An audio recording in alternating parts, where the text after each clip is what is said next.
एक आईएएस के परिवार को किस तरह से दोहन हुआ था, वो अखबार का सुर्खी बना था। पूरा देश, बिहार, पूरे दुनिया, देश दुनिया में शर्मसार हुआ था।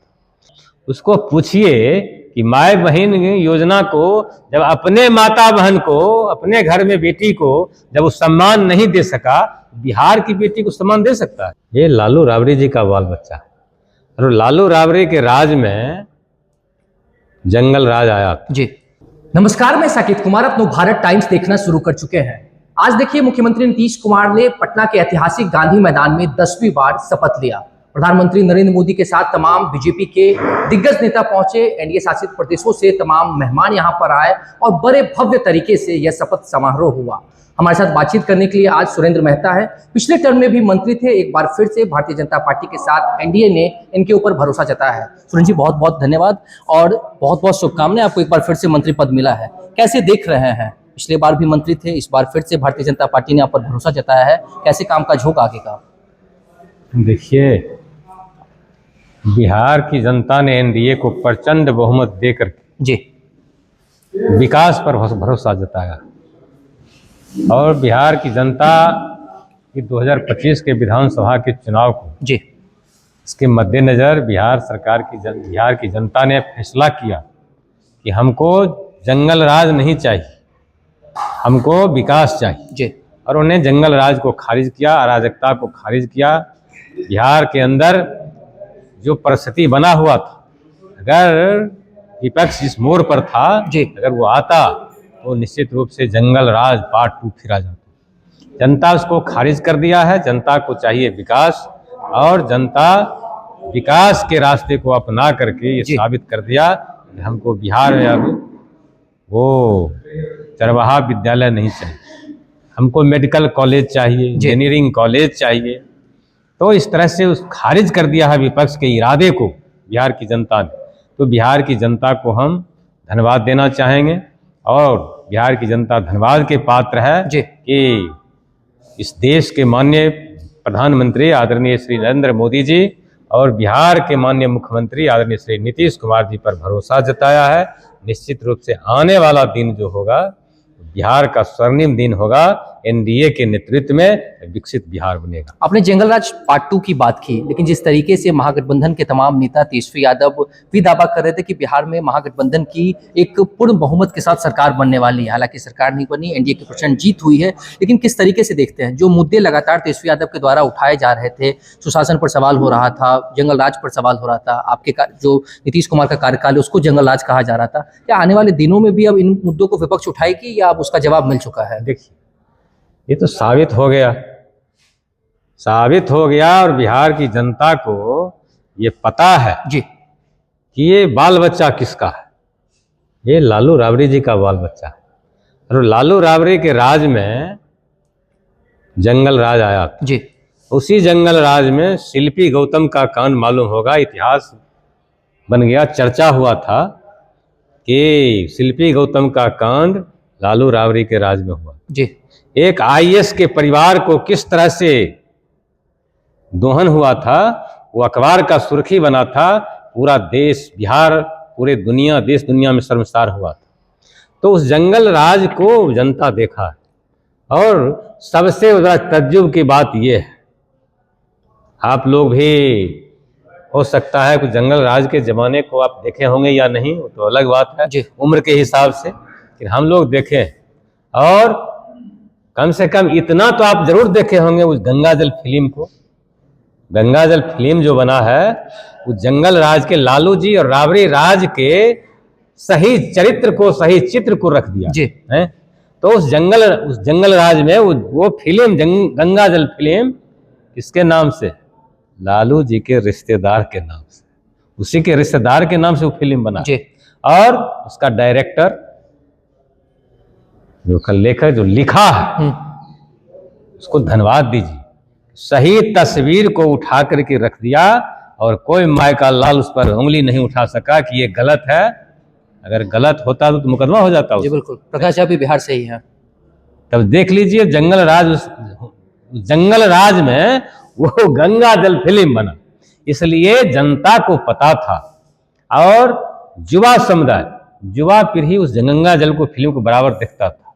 हम लोग भी टीवी पर बराबर चलता है, लड़का लोग देखता था, तो मालूम था उसको ये साधु जादव के नाम से जो फिल्म बना है ये है कौन। तो बच्चा लोग पता लगाता था, वो जान गया था किसका है, कौन है ये, इसके बारे में पता लगा लिया था।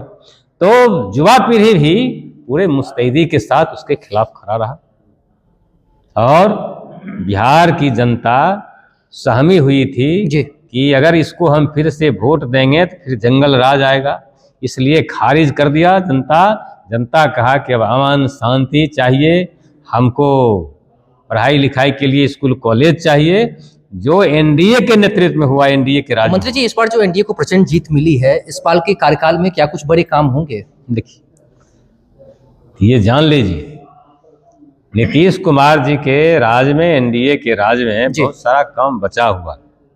विकसित बिहार के लिए बहुत सारे काम बचे हुए। पलायन के मुद्दे को विपक्ष उठाता रहा, रोजगार के मुद्दे को। अगर वो पलायन के मुद्दे को उठाता है उसको तो बोलने में जरा सा भी संकोच नहीं होता है कि वो बोलता है, जरा शोभा देता है। लालू परिवार के लोग बोले शोभा देता है। देखिए 4 दिन से महाभारत मचा हुआ है उसके घर में।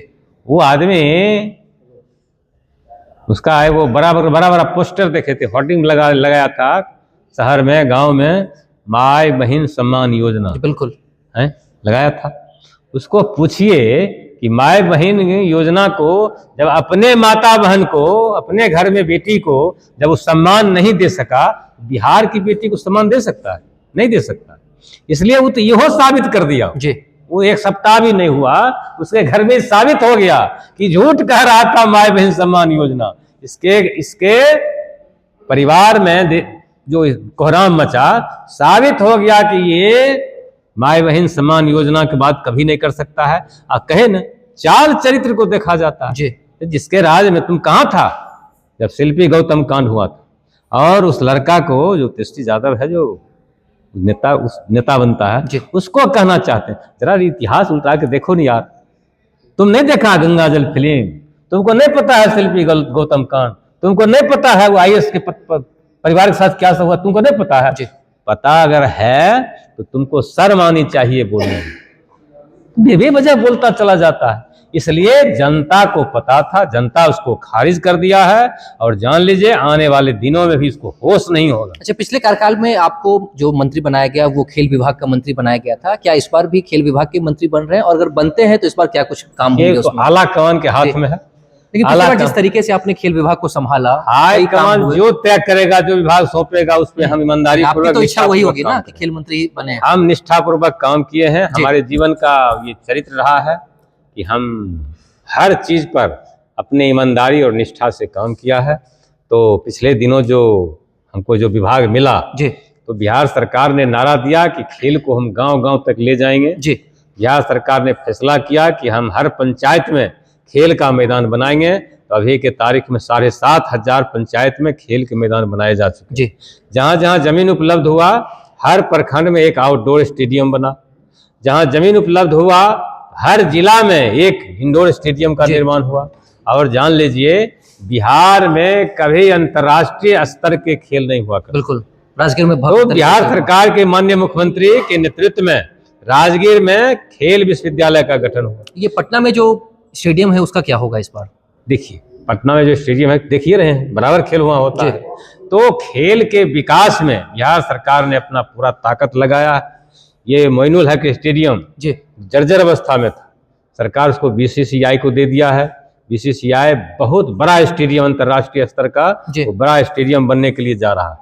तो उसी तरह से बिहार में राजगीर में अंतर्राष्ट्रीय स्तर के खेल हुए, जिसमें चाइना को हराकर भारत जीता। तो इस तरह से खेल का विकास बड़े पैमाने पर 5 साल के दरमियान हुआ है बिहार।